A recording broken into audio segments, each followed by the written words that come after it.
안녕하세요. 호남 평신도 학교에 오신 모든 분들을 진심으로 환영합니다. 이렇게 영상으로 뵙게 되어 또 너무 기쁘게 생각합니다. 이 학교에 참여하신 모든 분들 그 가정의 주의 돕는 은혜와 평강이 넘치기를 간절히 바랍니다. 그 모태신앙인 나의 어린 시절의 예배는 매우 단순했습니다. 마치 아침 식사하기 전에 반드시 해야 하는 규칙과 같은 것이었죠.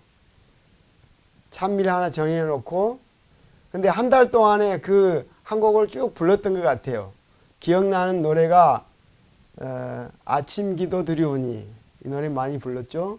또 아침 해가 돋을 때 뭐 이런 노래가 기억납니다. 복의 근원 강림하사. 그래서 그 한 곡을 한 달간 이렇게 불렀는데 또 여름철에는 그 평상에 나와서 아침 예배를 드렸는데 한 가지 기억나는 것은 그 이웃집에서 이렇게 말하는 거예요. 이제 그 노래 소리가 들리는데 이제 한 달 됐는데 다른 노래로 바꿀 때 안 됐어요? 이렇게 말하는 소리가 기억이 납니다. 그리고 교회 지남의 그 기도력을 돌아가면서 읽었죠. 그때는 어린이 기억절이 따로 없었잖아요. 또 그리고 돌아가면서 한 사람이 기도를 하고 이렇게 하면 예배가 끝났죠. 그리고는 이제 아침밥을 먹게 되었고 1년 365일 한 번도 걸은 적이 없었던 것 같아요. 식사는 가끔 아침 식사를 걸은 적이 있었지만 이 아침 예배는 계속 이어졌습니다. 중고등학교를 졸업하고 대학을 갖고 광주로 왔죠. 한때 동생들과 자취를 했는데 아무리 바빠도 그 예배를 하고 나서야 아침을 먹었습니다. 그 몸에 밴 습관적인 그 예배 행위는 그 후에 결혼하고 또 아이를 낳고 키울 때 생각해 보니까 더 풍성하고 즐거운 시간이었던 것 같아요. 아마 내 평생의 가정 예배 중에 가장 준비도 많이 하고 또 다양하고 진지하고 즐거웠던 예배는 아마 그때가 아닌가 생각이 됩니다. 아이들 위해서 기타 반주를 하고 또 무슨 노래를 할까 정하고 융판을 잘라서 성경 이야기를 정말 준비했습니다. 매일매일 창의적인 그 아이디어를 많이 생각했죠. 2명 아이를 위해서. 지금까지 아마 어렸을 때부터 제가 이어왔던 그 예배가 마치 이때를 위한 그 준비 기간이 아니었을까 이런 생각도 정말 듭니다. 베드로전서 2장 9절에 보면 오직 너희는 택하신 족속이요 왕같은 제사장들이요 이렇게 말씀하셨습니다. 하나님께서 가정에서 부모를 제사장으로 세우셨습니다. 아버지 혹은 또 어머니 그 가정의 제사장으로 부름을 받으신 것입니다. 제사장의 여러 역할이 있지만 가장 중요한 부분이 있다면 뭐겠습니까? 제사를 준비하고 진행하고 그 다음 이어서 백성들을 축복하는 일이었습니다. 우리의 각 가정 예배에서도 예배하고 그 속에서 축복을 선포하는 일이 매일의 생활 속에서 이루어져야 합니다. 가정 예배의 특징은 예배와 삶이 분리되지 않는다는 것입니다. 예배가 단순히 아침 예배 10분 혹은 20분 그 시간만을 의미하지는 않습니다. 미리 예배를 정말 마음으로 준비하고 아이들을 이제 아침에 깨우잖아요. 또 가족이 함께 집안을 청소하고 한쪽에서는 식사를 준비하고 모여서 찬미하고 또 오늘 할 일을 뭐 있으면 대화하고 어려운 일이 있다 할 때 함께 기도해 주고 다시 말씀드리면 그 하루의 일상 가정에서 일어난 그 일상이 예배가 되고 그 예배는 이미 생활 속에서 이루어지고 있는 것입니다. 이것들이 모여서 신앙이 되고 그 신앙을 잘 전수하는 일이 부모된 자들의 권리이기도 하고 책임이기도 합니다.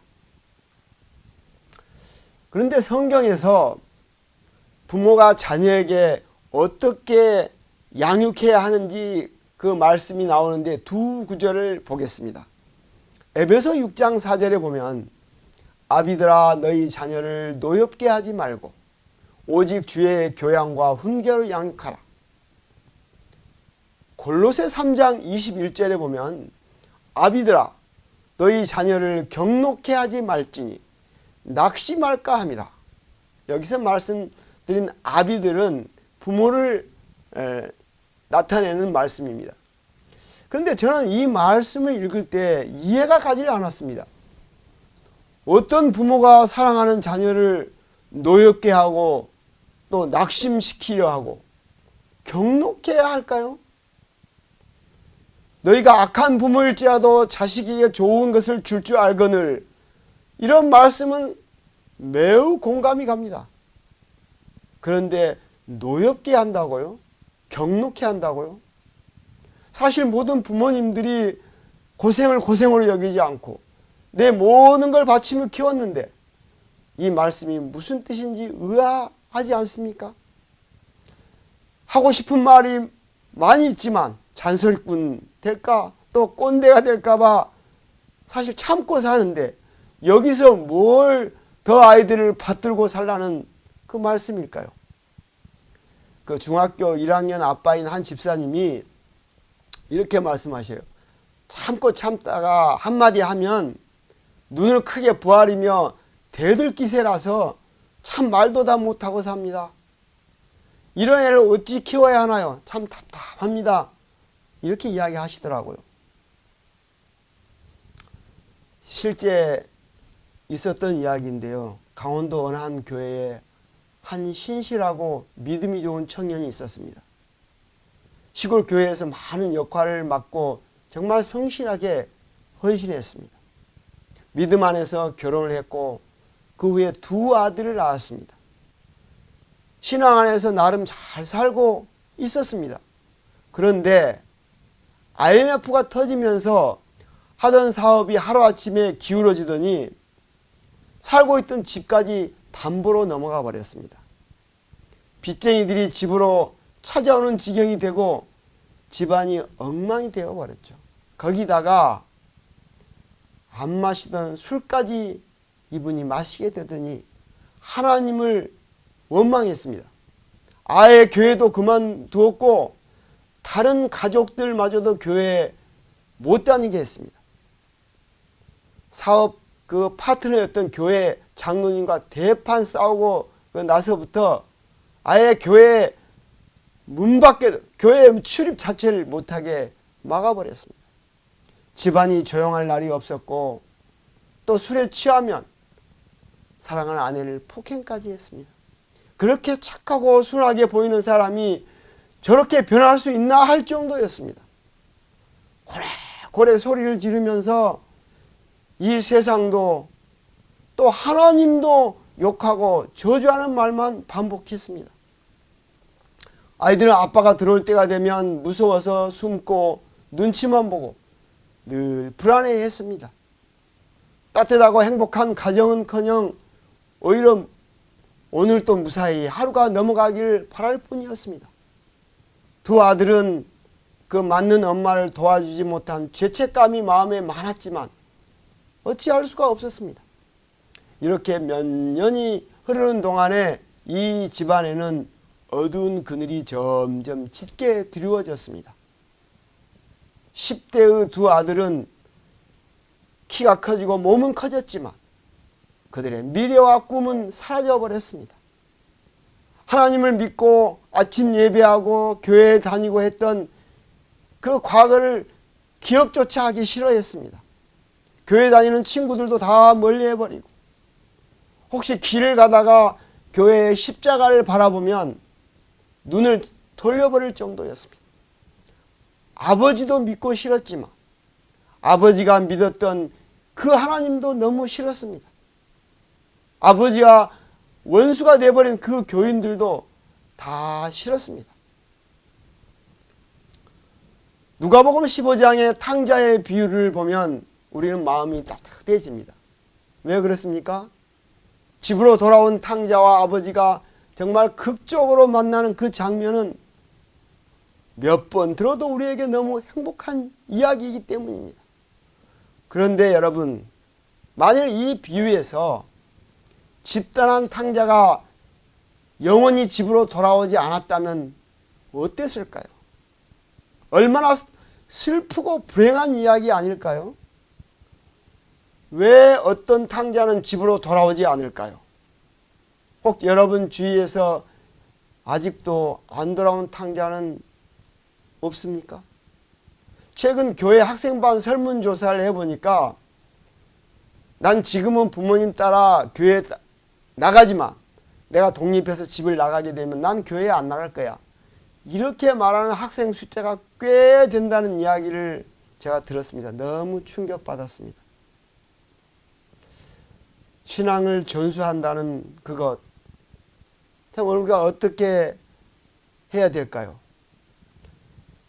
한 아기가 태어나면 처음에 오랫동안 누워 있잖아요. 상당히 누워 있기만 합니다.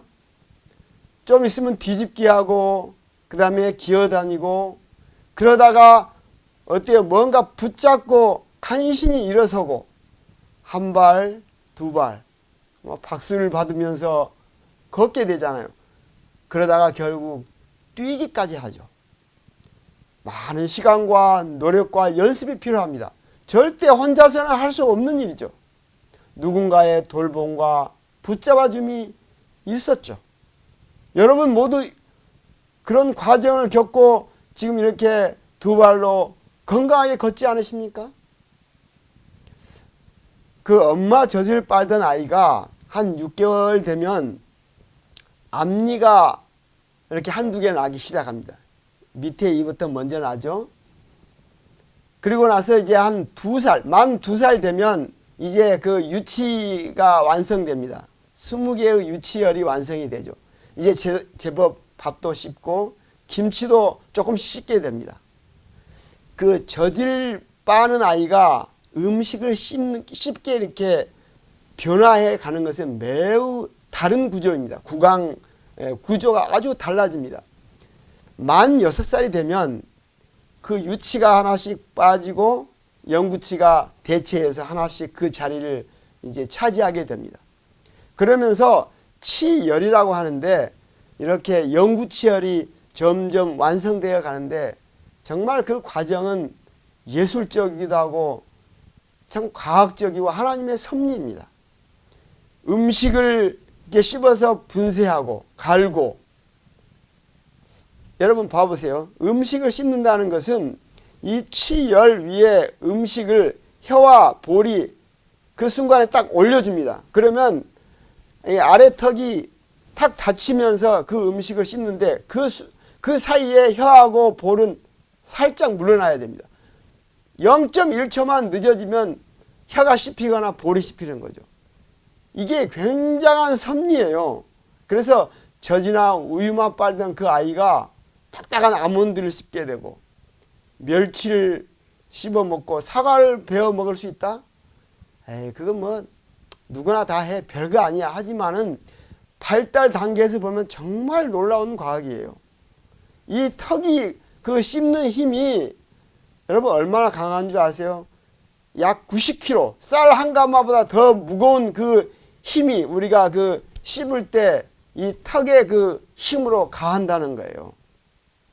참 놀라운 과학인데 이 입을 통해 씹는 힘이 뇌의 발달을 또 촉진시켜 줍니다. 그래서 어린아이들이 1살, 2살 되면서 이렇게 쭉 빨다가 씹는 행위로 넘어가는 것은 굉장한 발달에 중요한 역할입니다.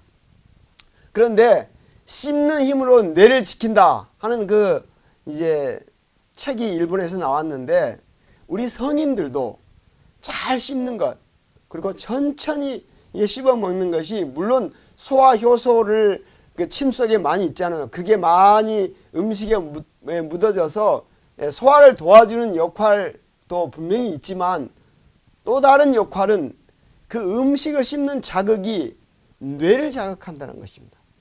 그래서 성인이 돼갈수록 뇌 숫자가 줄어들지만 새로운 뇌를 자극해서 치매도 예방하는 그런 연구들이 많이 나오고 있습니다. 물론 하나님의 창조 섭리이지만 그 과정 중간에 아이들이 이렇게 이제 이가 나고 영구치로 바뀌어가는 중간중간에 적절히 관리해주고 그 양치하는 습관을 이제 부모님이 가르치잖아요. 영양을 공급해 주잖아요. 임신 때부터 그 10대까지는 아주 특별히 중요합니다. 왜냐하면 한번 약하게 만들어져 버리면 평생 저희가 웃음 말로 이렇게 말합니다. 치과 졸업 못합니다. 적기에 유치를 또 적절하게 발치해주고 부모의 역할이 매우 중요합니다.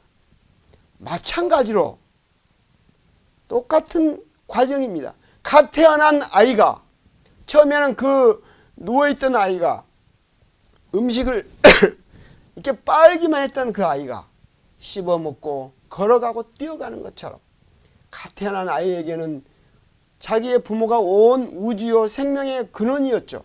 그런데 이 아이에게 창조주 하나님 또 구원해 주신 그 하나님이 계시고 내가 그 믿는 그 믿음을 가지고 살고 우리 속에는 하나님의 형상이 있고 또 우리 속에 실제 성령께서 임하신다는 그 사실을 이런 것을 깨닫게 하는 것 이런 믿음을 갖게 하는 것 정말 이건 우리 육체의 그 성장보다 더욱 놀라운 기적 중에 기적이 아닐 수 없습니다.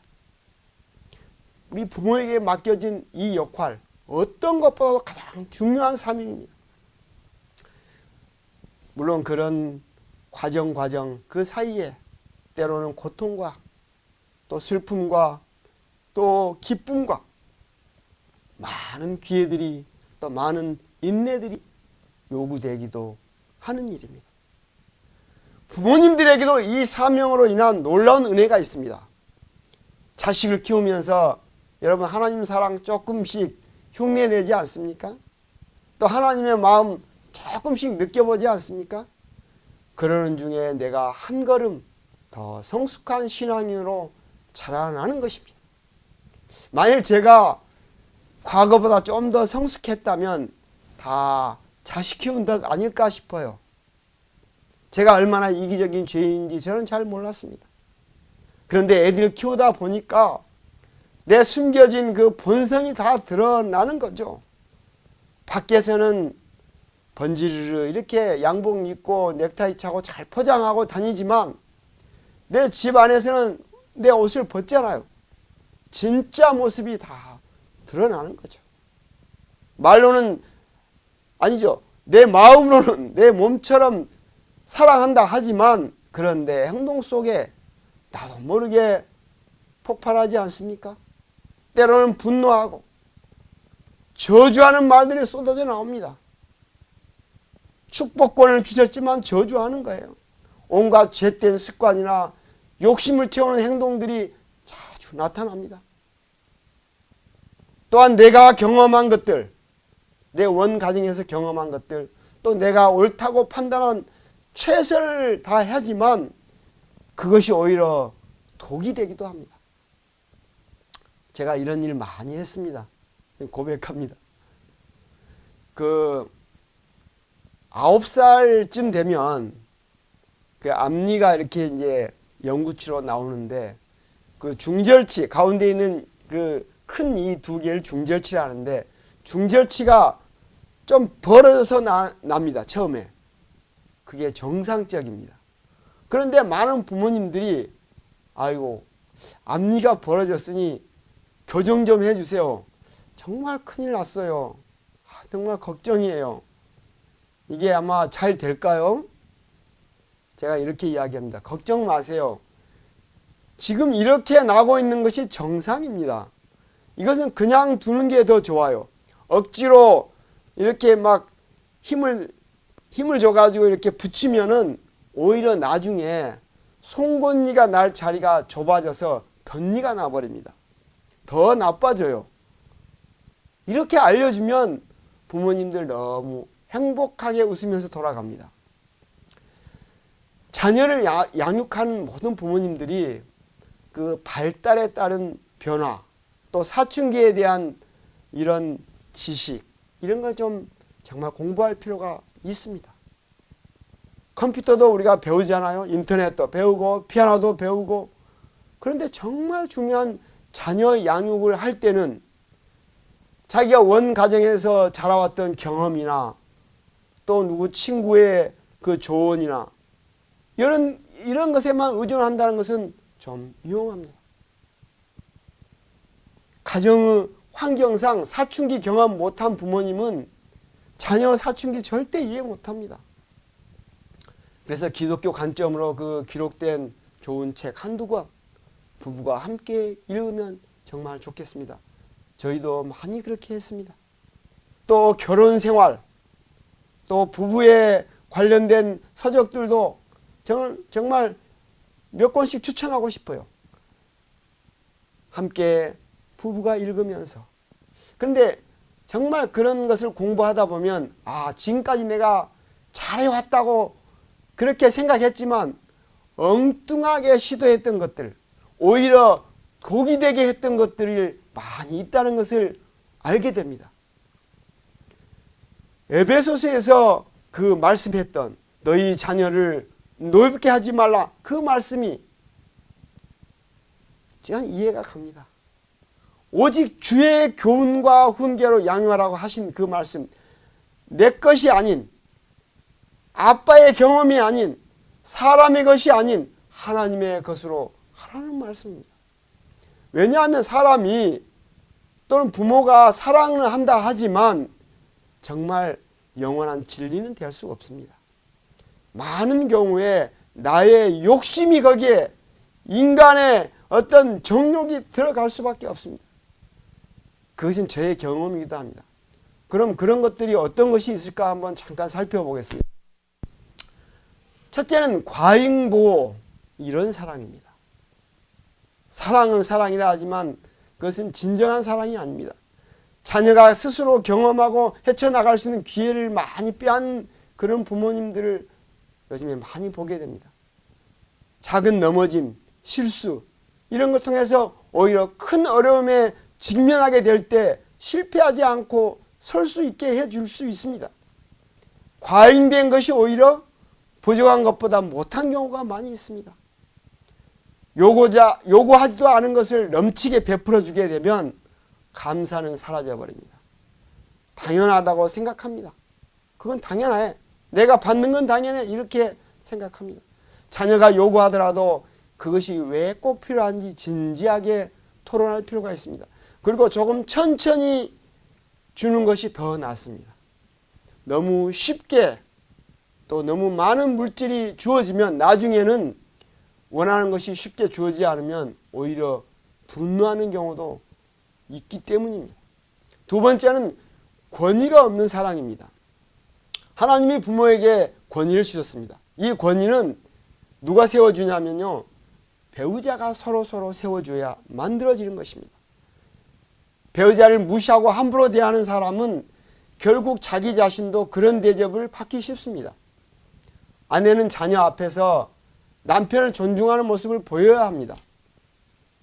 권위를 세워주는 거죠.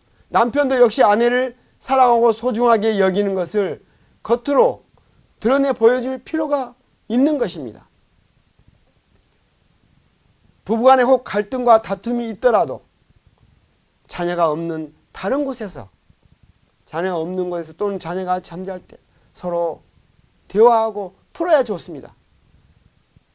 자녀 앞에서 배우자를 흉보는 것, 신세한탄하는 것 특별히 조심해야 합니다. 자녀 앞길을 망치는 길입니다. 부모 권위가 세워지지 않는 집안의 자녀들에게 불안과 분노감이 많이 쌓이게 됩니다. 세 번째는 완벽주의 사랑입니다. 어떤 한 집사님이 난 50이 다 됐지만 지금까지 아버지로부터 한 번도 칭찬받아 본 적이 없어요 라고 말하였습니다. 어떤 것에서 만족하지 못하고 언제나 채찍질만 하시는 부모님이 계십니다. 어쩌다 잘하는 일은 당연한 일이고 도대체가 양에 차지 않는 것입니다. 그런데 모든 사람들은 인정받고 싶은 욕구가 있습니다. 근데 그 욕구가 시국의 욕구만큼 중요하고 절실합니다. 또한 실패하고 넘어졌을 때도 위로와 격려가 필요합니다. 칭찬이나 인정받고 싶은 욕구가 채워지지 않으면 그 자리에 뭐가 들어오냐면요, 열등감과 분노감이 자리 잡게 됩니다. 그리고 자기 스스로에게 낮은 점수를 매기는 현상이 나타납니다. 자존감이 낮아진다고 말하죠. 무의식 속에 그러한 것들이 쌓이면 쉽게 좌절해요. 자신도 모르게 우울한 감정에 자주 휩싸이는 거예요. 왜 그런지 자신도 모르는 거예요. 또 자녀에게 노여움을 만드는 또 다른 문제는 감정적인 체벌입니다. 여러분 잘 아시죠? 부모는 자녀를 그 잘못을 훈계하고 고쳐줘야 할 필요가 있습니다. 하지만 화난 감정으로 또 원칙 없는 체벌을 하는 것은 정말 좋지 않습니다. 욱하는 마음으로 버럭 소리를 지르거나 격한 감정을 보이며 하는 훈계는 결코 좋은 훈계가 될 수 없습니다. 때로 잘못을 따끔하게 지적해주고 혼내더라도 반드시 자기 잘못이 무엇인지 깨닫게 하고 마지막에는 따뜻한 손길로 어루만져 주어서 이것이 사랑의 훈계라는 것을 느끼게 해줘야 하는 것입니다. 마지막 네 번째, 조건부 사랑입니다. 무엇일까요? 잘할 때만 사랑하는 것입니다. 목표를 성취할 때만 인정하는 사랑입니다. 그런데 하나님의 사랑은 우리의 성취나 조건 때문이 결코 아닙니다. 그냥 내 자녀이기 때문이죠. 그 존재 자체를 그분은 사랑하시는 것입니다. 우리가 존재로서 수용을 받을 때 사람은 깊은 안정감을 느끼게 됩니다. 정말로 사랑받는다는 느낌이 그런 것입니다. 그냥 이렇게 말하는 것입니다. 나는 그냥 너가 좋아. 지금 이 모습 그대로가 사랑스러워. 너는 변하지 않아도 내 마음에 쏙 들어. 여러분 이런 말씀은, 이런 이야기는 제가 제일 못하는 말이고 제가 제일 어려워하는 부분입니다. 그런데 이런 메시지가 그 마음으로 전달이 되면 속으로 내가 참 괜찮은 사람이구나, 그런 생각이 들게 됩니다. 그러한 존중감이 채워지면 그 사람은 자기의 나아갈 목표를 더 높이게 된다는 것입니다. 그리고 또 자신의 문제점들을 스스로 개선하고 싶어진다는 것입니다. 내가 더 괜찮은 사람이 되고 싶은 욕구가 발생한다는 것입니다. 하나님이 주신 것입니다. 그런데 실제적으로는 우리 부모님들의 말과 행동이 다른 그 이중성들이 생활에서 많이 나타납니다. 말로는 그런 사랑을 설교하죠. 훈계합니다. 그러나 실제적인 그 부모의 삶에서 보면 전혀 다른 태도를 보인다는 것입니다.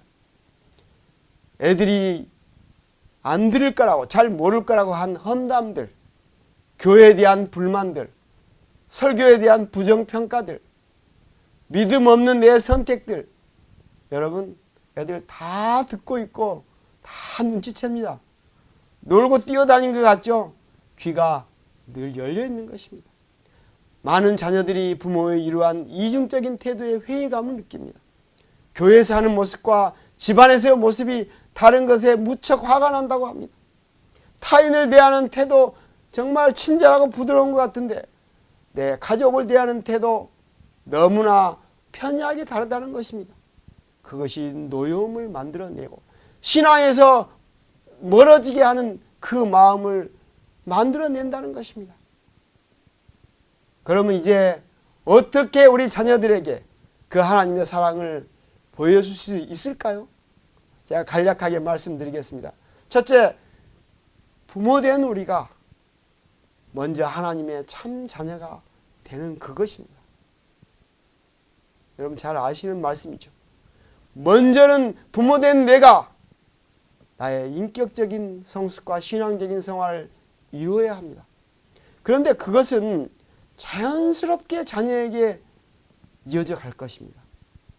말로만 하는 그 교육 아주 어렸을 때 하나 가능합니다. 매일 드러나 보이는 그 행동이 우리의 삶이 자녀들에게 그대로 전달되는 것입니다. 여러분 한번 생각해 보십시오. 내 신앙의 지금의 이 태도가 30년이 지난 후에 내 자녀의 신앙의 그 태도가 되겠습니까? 그렇습니다. 그대로 아마 나타날 것입니다. 두 번째, 좋은 부모가 되려 하기 전에 좋은 부부가 먼저 되어야 합니다. 에베소 6장 1절에 보면 모든 부모님들이 정말 좋아하는 말씀이 나옵니다. 자녀들아, 너희 부모를 주 안에서 순종하라. 이 말씀 부모님들이 참 늘 하기 좋아하는 구절입니다. 그런데 그 앞 성경절에 무슨 말씀이 나온지 여러분 아십니까? 에베소 5장 22절에 보면 아내들아 자기 남편에게 복종하기를 주께 하듯 하라. 5장 25절 남편들아 아내 사랑하기를 그리스도께서 교회를 사랑하신 것 같이 하라고 그렇게 말씀하셨습니다. 우리는 부모가 되기 이전에 먼저 부부가 되었습니다. 좋은 부부로서 행복한 모습을 그 삶을 보여주는 것만큼 자녀들에게 심리적인 안정감을 주는 일은 없습니다. 그 안정감 속에서 자녀들은 성장하게 되어 있습니다. 우리가 자녀들에게 줄 수 있는 가장 훌륭한 유산은 아파트가 아닙니다. 행복한 부부가 사는 그런 모습인 것입니다. 마지막으로 자녀에 대한 권리와 소유권이 하나님께 있음을 알고 그분의 청지기로서 살아가는 것입니다. 내 자녀인 것 같지만 나의 소유물이 아닙니다. 하나님께서 잠시 맡겨주셨습니다. 어느 날 저는 애들에게 이렇게 말했습니다. 너희들에게 너무 고맙다. 내가 너희 덕에 사람이 되어간다. 진짜 신앙인이 되어간다. 그리고 미안하다. 정말 미안하다. 내가 그때 그렇게 했던 것은 본심이 아니었지만 참 너가 그때 어떤 마음이었을까 생각하면 참 미안한 마음이 많이 올라온다. 용서해다오. 물론 저도 애들에게 잘한 것은 참 많습니다만 제가 먼저 그렇게 손을 내밀었습니다. 시편에는 자녀는 화살과 같다고 했습니다. 적절한 시기가 되면 화살은 관역을 향해서 활시위를 떠나야 합니다. 활시위에서 계속 붙들려 있으면 여러분 너무 힘들게 되고 결국은 어떻게 되는 줄 아십니까? 관역을 빗나갈 수밖에 없습니다. 그것은 자녀를 경록해 하거나 낙심하게 만드는 일이 되고 맙니다. 말라기 4장 5절 6절에 보면 보라 여호와의 크고 두려운 날이 이르기 전에 내가 선지 엘리야를 너희에게 보내리니 그가 아비의 마음을 자녀에게로 돌이키게 하고 자녀들의 마음을 그들의 아비에게로 돌이키게 하리라. 이 말씀이 있는 것입니다. 말라기 선지자는 깨어진 관계의 회복, 깨어진 가정의 회복을 말씀하고 계십니다. 아직도 우리에게 기회가 있는 사람들은 행복한 사람들입니다. 살아있다는 것은 너무나 감사한 일입니다. 왜냐하면 아직 회복의 기회가 남아있기 때문입니다. 먼저 깨닫는 자가 사랑과 용서의 손길을 내밀게 되시기를 바랍니다. 힘 있는 자가 먼저 다가가는 게 맞습니다. 하나님이 주신 내적 에너지를 그 에너지가 있어야지 변화를 지속해 갈 수 있기 때문입니다. 여러분의 가정이 작은 천국을 체험하는 장소가 되기를 기도합니다. 그렇게 될 때 더 아름다운 신앙이 다음 세대로 전수되어 갈 것입니다. 함께 기도하겠습니다.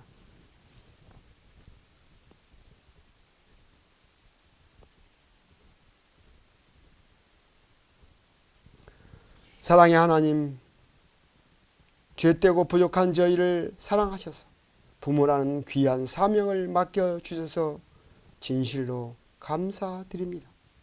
그러나 많이 넘어지고 실수하고 상처주고 찌르고 공격했습니다. 내 방식대로 잘한다고 열심히 한다고 했지만 여전히 죄된 모습이었습니다. 주님, 용서해 주시옵소서. 다시 회복하게 해 주시옵소서. 주님의 믿음과 그 사랑을, 참 신앙을 가정의 삶에서 보여주게 해 주시옵소서. 그래서 우리의 사랑하는 자녀들이 그 믿음을 보고 경험하고 체험하게 해 주시옵소서. 저희가 청지기로 살다가 그 역할을 마치게 될 때 참 좋은 자녀를, 참 좋은 가정을 이루게 해 주셨고, 결국은 그것을 통하여 구원의 자녀 삼아 주신 하나님께 영광을 돌리게 해 주시옵소서. 이 영상에 참여한 모든 가정마다 하나님의 돕는 은혜가, 특별한 섭리가 임해 주시옵기를 예수 그리스도의 이름으로 간절히 기도하옵나이다. 아멘.